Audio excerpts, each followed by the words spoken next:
जय श्री कृष्णा मेरे प्यारे भक्तों। आज हम श्रवण करेंगे मार्गशीर्ष मास महात्म के अध्याय 21 का पावन इतिहास।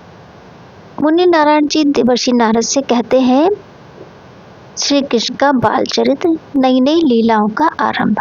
हे नारद, अब तक तुमने जो दिव्य इतिहास सुना वो तो केवल एक झलक था। अब वह प्रसंग आरंभ होता जिसमें श्री कृष्ण का बाल चरित्र एक एक कदम पर नई नई अलौकिक लीलाओं के रूप में प्रकट होता है।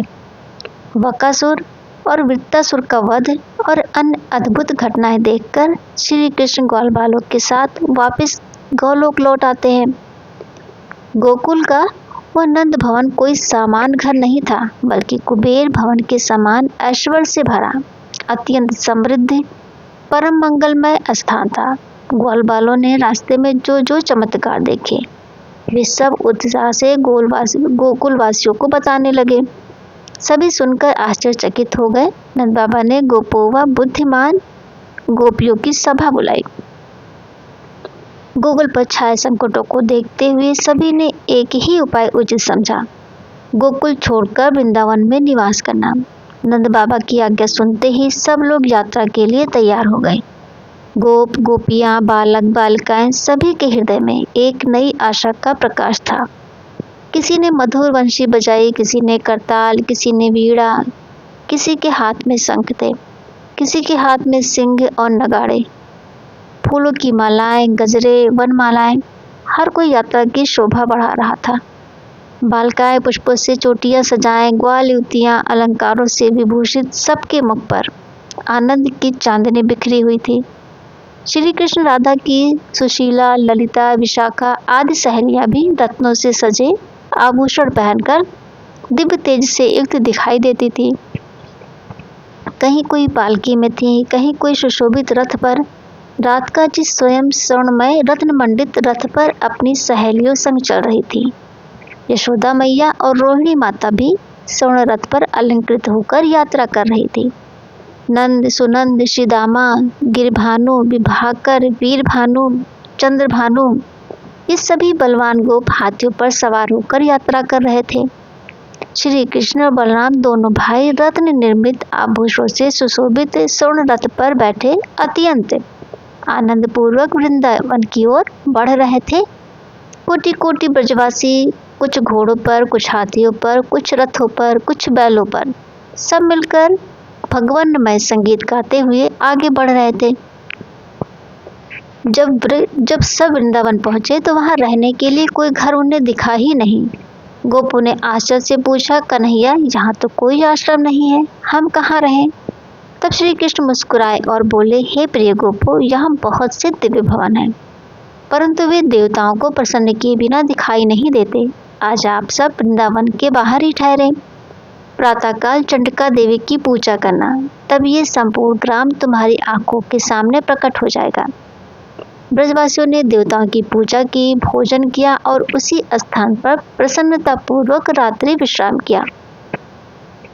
रात गहरी हुई। चंद्रमा की चांदनी वृंदावन को स्वर्ग से भी अधिक सुंदर बना रही थी। रात के पंचम प्रहर में देव शिल्पियों के गुरु भगवान विश्वकर्मा सैकड़ों रत्नों से दमकते दिव्य रूप में वहां प्रकट हुए। उनके साथ 3 करोड़ विशिष्ट देवशिल्पी भी आए थे।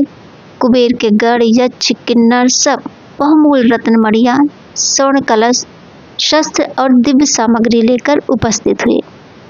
विश्वकर्मा जी ने भगवान श्री कृष्ण का ध्यान करके वृंदावन में दिव्य नगर निर्माण प्रारंभ किया। रात रात में उन्होंने पंच योजना विस्तृत एक अलौकिक नगर का निर्माण किया।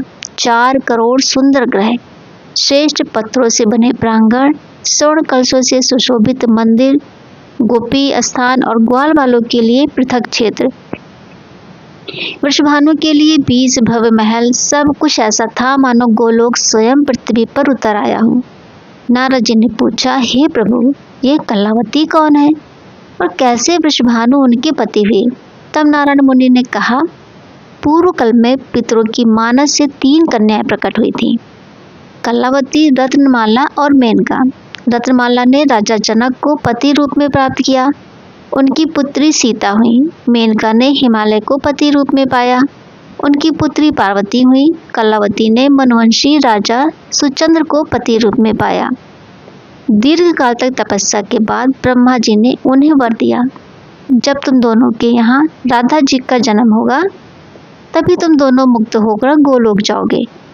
इसी कारण कलावती अगली जन्म में पद्मावती के गर्भ से राजा भानुदेव की पत्नी बनी और उनका दिव्य अंश राधा रानी के रूप में अवतरित हुआ। वृषभान भी अपने पूर्व जन्म के राजा सुचंद्र ही थे। राजा भानुदेव ने यज्ञ के अंत में यज्ञ कुंड से एक दिव्य प्रकाशमय कन्या को प्रकट होते देखा। उसका नाम कलावती रखा गया। यौवन प्राप्त करते ही वह अद्वितीय सौंदर्य की प्रतिमा बन गई।